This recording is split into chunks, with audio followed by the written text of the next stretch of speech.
I remember this night like it was yesterday, even though I'm 26 now and it happened when I was 12. My parents left me home with my 18-year-old brother Zach for the night, and at first I was excited because it was just me in the big house, which felt like huge freedom at the time. Zach told me he was going out for a few hours with friends and made me promise not to tell mom and dad, which I agreed to because I trusted him, and also why wouldn't I want the place to myself? He would get in huge trouble if my parents were to find out, and he knew that. At first, I thought it would be fun to be alone, especially on a weekend night. I ended up in the den where I decided to watch a scary movie. At that age, while home alone, not the best idea, which I learned the hard way. I had never been home alone for this long before, especially at night, and honestly, halfway through the movie, I started getting scared. Not entirely because of the movie itself, but because of the way the house sounded. The random creaks in the floor, the wind brushing against the windows, even the fridge clicking on periodically. Every time the movie made a loud sound, I would flinch, and I would look over my shoulder to behind the couch to the half flight of stairs that led to the main floor, expecting to see someone there. Eventually, I couldn't take it anymore, and I didn't know why I was subjecting myself to scaring the crap out of myself. I turned off the TV and ran upstairs to my room like a scared little kid running from imaginary demons that follow you the second you turn off the lights. When I got to my room, I went into the bathroom that connected both to my room and my parents' bedroom, where I brushed my teeth as fast as I could and tried to calm down.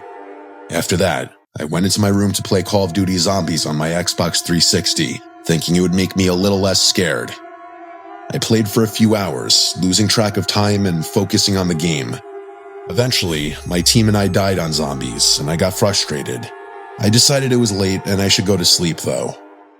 Not long after that point, I felt the vibration of the front door closing, and I assumed it was Zach coming back. I lay there awake, listening to the sounds of my brother moving around downstairs. Which was odd, because usually when he'd get home, he'd go right upstairs to his room. But there were weird sounds coming from downstairs for too long where it started getting unusual. They were subtle, little footsteps or indescribable thumps and thuds. I felt my stomach start churning a little. That stupid idea to watch that scary movie was really getting to me. I got up and went to the window to look outside, expecting to see Zach's car in the driveway where he usually parked, but it wasn't there. That's when the real panic set in. I had no cell phone at the time, I was only 12, so I had no way to contact my parents or Zach without leaving the bedroom and going to one of the house phones, which felt impossible at that moment. I quietly tiptoed to my bedroom door to confirm that it was locked, knowing that the lock could be unlocked from the other side with just a fingernail. I knew that if someone wanted to get in, they easily could. I looked around and decided the only safe place to hide was the small crawl-in closet built into the wall of my room. I squeezed inside, shut the door carefully from the inside, and tried to calm myself as I listened. It was at this point that I vividly remember hoping that I was just being overly paranoid and that it actually was Zach. Maybe he parked on the side of the house instead. Seconds later, I heard someone fumbling with the door, trying to get in.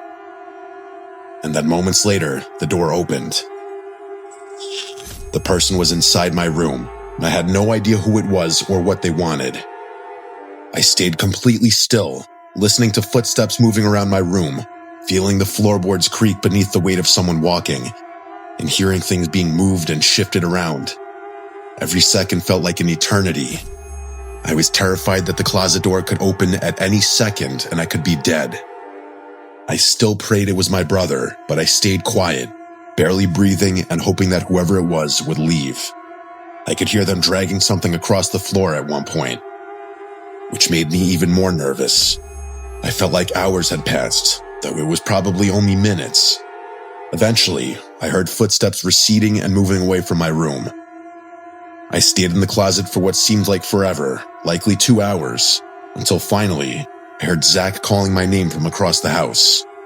His voice sounded urgent and pissed off, and a few moments later, he came into my room and called my name again. I stepped out of the closet, and the first thing he did was yell at me, asking what I was doing in there and what I had done to his room. It was this moment that confirmed to me that it was in fact not my brother who was in the house. I explained the situation as quickly as I could, still shaking and unable to stop my hands from trembling. Once he understood, we both got up and started looking around the house together. That's when we realized how bad it really was. Drawers had been pulled out, some of our electronics were missing, including TVs and gaming consoles. It was clear someone had been through the house and had taken things that were valuable. Zach immediately called the police, knowing that this was serious, and we waited together, still on edge, checking doors and windows to make sure nothing else was taken. The police came and made a report, writing down everything that was missing and asking us questions about what happened. They told us they would investigate and that we should wait for our parents to get home. Around 4 a.m., our parents arrived. My dad was furious and went straight for Zach, smacking him square in the face for being such a careless idiot. Not only leaving me alone, but leaving the front door unlocked. My mom checked on me, gave me a hug, and told me she was just glad I was safe. Zach was forced to pay monthly rent from that point on to slowly pay back for all the things that were stolen and treated with extreme caution after that night. I, on the other hand, was not punished at all. I was just shaken up, terrified of what had happened, and the whole experience stuck with me for years. Every time I thought about it, I could feel the fear all over again, remembering hiding in that closet and hearing someone walking around my room, not knowing if I would make it out alive. It was by far the scariest experience of my life, and it has stayed with me even now.